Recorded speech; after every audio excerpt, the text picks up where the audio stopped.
This narrated set of notes serves as an introduction to the highlights for Week 6. The topics will focus on managing and summarizing the data for multiple worksheets and workbooks. Here are the major themes for Module 6, which are likely new to you.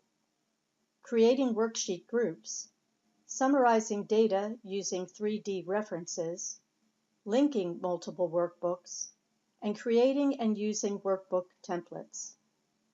Since many of these are new to you, you should allocate a little bit of extra time this week. And note, Module 6 consists of 3 sessions.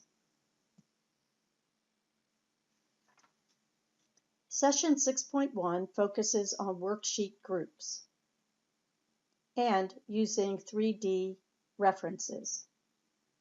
We will create a worksheet group, format and edit multiple worksheets at one time, and then use the 3D cell references to pull the data from multiple worksheets into a summary worksheet. Session 6.2, we will be linking data to other workbooks and creating workbook references. And Session 3 covers hyperlinks and using workbook templates. Before starting Module 6, be sure to download the provided mod6.zip folder that contains all of the files you will need to complete Chapter 6. Save the unzipped workbooks in a last name mod6 folder on your working computer. Once you have done so, you are ready to explore this unit on managing multiple worksheets and summarizing them using 3D references. We will begin by exploring the concept of grouping like worksheets. The first thing to ask ourselves is, why? Well, for one, it makes it easier to group and summarize data. Rather than retyping the formulas in each worksheet, you can enter them all at once by creating a worksheet group and working on one of the worksheets. When we use group editing mode, most editing tasks that you complete in the active worksheet will also be reflected in the other worksheets in the group.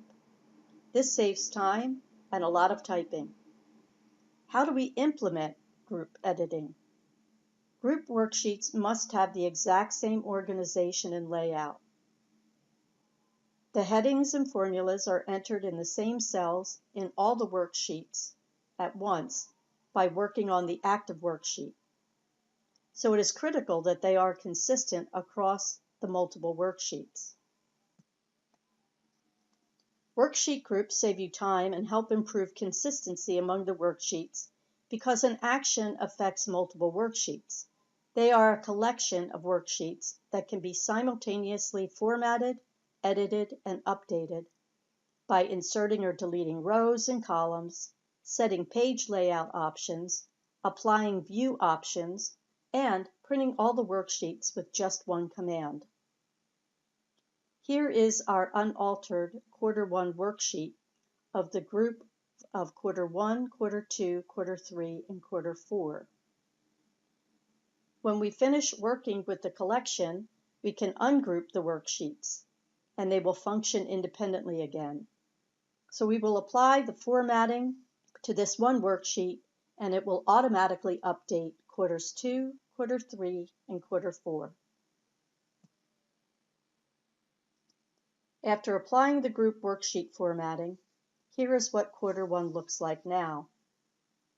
Quarter 2, Quarter 3, and Quarter 4 have the same formatting as well. We will ungroup this worksheet group and then start a summary worksheet by copying Quarter 1 to a new sheet. We will copy a worksheet to create the summary worksheet by using existing Quarter 1 worksheet as a starting point. It will duplicate all the values, formulas, and formats into a new worksheet, but leaves the original worksheet intact. Then we will edit, reformat, and enter new content as needed into our summary worksheet.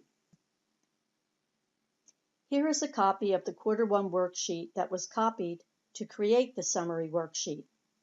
After copying, the data values are cleared, but not all the group formatting that was previously done. The new headings will be entered for Jackson totals and the year 2017. A new column is inserted, and the January through March column headings are replaced with headings Quarter 1, Quarter 2, Quarter 3, and Quarter 4. We are now ready to enter the summary data by adding the 3D cell references from the quarterly worksheets. Using 3D references to add values across worksheets allows us, when working with identical worksheets that were grouped, to enter formulas with 3D references to summarize the worksheets in the summary worksheet. The 3D reference specifies not only the range of rows and columns, but also the range of the worksheet names in which the cells appear. So the general syntax of a 3D cell reference is worksheet, exclamation point, cell range. Here is a sample. We see that we are adding up the worksheet range of Quarter 1 through Quarter 4, cell E7 totals. If you change the value in one worksheet, the results of the formulas that reference that cell reflect the change in all the group worksheets. 3D references are often used in formulas that contain Excel functions for sum, average, count, max, and min. You can type the formula in the cell, but it is usually faster and more accurate to use your mouse to select cells to enter their references to the other worksheets. Review the Session 6.2 overview on links and external references before starting Session 6.2. Linking workbooks allows us to connect information from multiple sources into one destination workbook. When creating formulas in a workbook, reference data in other workbooks by creating a link. This example shows a formula with external references from other workbooks. It is faster and easier to open all the files and use the mouse to select the external cell references. When two files are linked, the source file contains the data, and the destination file, which is dependent on that data, receives the data.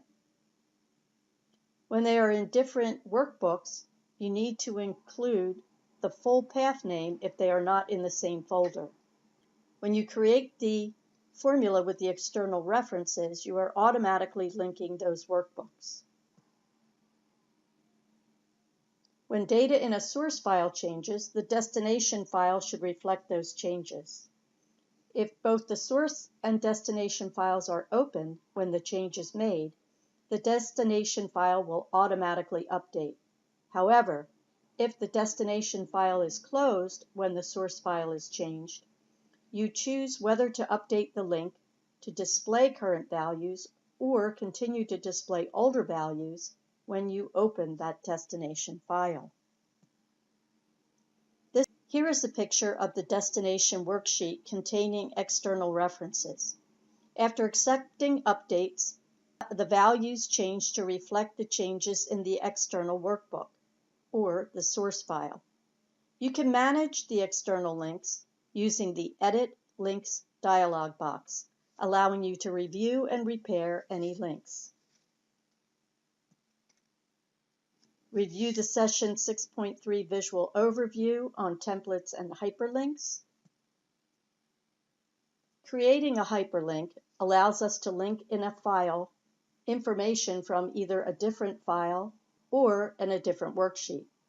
You can quickly jump to a specific cell or range within the active worksheet, another worksheet, or another workbook. You could jump to other files, for instance, Word documents, PowerPoint presentations, or a site on the web. You will practice using hyperlinks in Session 6.3. You will be inserting them and modifying the hyperlinks. Here we see an example of a hyperlink, the underlinedoffice.com site. We will look at that in a minute. I have embedded this link for us to take a look at the many available pre-built templates available when using Excel or the other Office tools. A template workbook includes all text, rows and column labels, formatting and formulas, but no data. It is a model or blueprint from which you create new workbooks.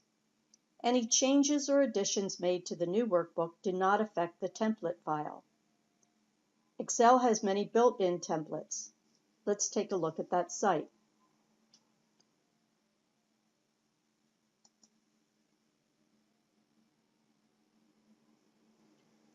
So here are some of the available templates.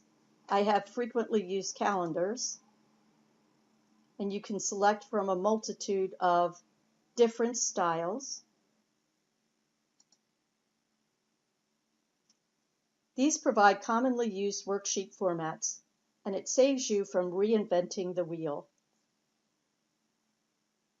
Some of the task-specific templates include monthly budget planners, inventory lists, team rosters, timesheets, and expense reports. You can also create a custom workbook template. A custom template is a workbook template that you create and will be ready to run with the formulas and calculations included, as well as all formatting and labels.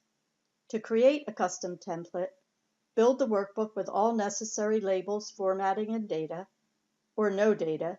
Save the workbook as a template, and after you have saved a template, you can access the template from the new screen in Backstage View or in the location you saved it.